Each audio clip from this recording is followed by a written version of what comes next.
Hello, and in this session we will look at importing your PKT or your packet files into Civil 3D. So just a couple quick notes on that. You can quickly and easily add either a singular or multiple PKT files. So if you have a whole bunch of them in a folder, you can grab them all and import them into Civil 3D in just a couple steps. It's very simple steps. You create a new tool palette and then you create or import your PKTs into Civil 3D. There's two options. When you have the tool palette option selected, as we'll see, the sub-assemblies will be imported into your current tool palette, or you can select an additional tab within your tool palettes to add those to. I always like to create a new one, that way I know what my custom sub-assemblies where they're located. The other option is the catalog library option, and that will bring them into your My Imported Tools catalog within a catalog library. So let's switch over to Civil 3D and take a quick look at bringing in our PKT files.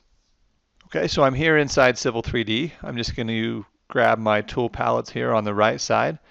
And again, I like to create a new palette tab. That way I have my custom sub-assemblies on one. You can put these on any tab. So I'm going to right click here where it says Tool Palettes. And I'm going to select New Palette. And just going to type in something here, just SAC, Subassembly Composer. And then on that SAC tab, I'm going to right click again, and we have the option to import sub-assemblies. Asks me for my source file. I'm just going to grab that folder. Here under my examples, I'm going to bring them all in at the same time, so I'm just going to shift and select, hit open. You can see here there's our two options, tool palette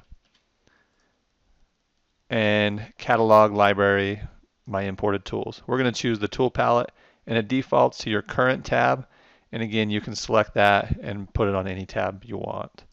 I'm going to leave it on my current one and hit OK. It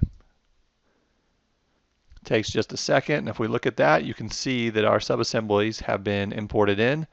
You can see on some of these as I hover over it, it'll tell me what they are. It'll also give us that description if we put that in the PKT file. It also has the image there that you can view and kind of help you organize those and just have quick glimpses at that. So it's very easy to bring in our subassembly composer files into Civil 3D.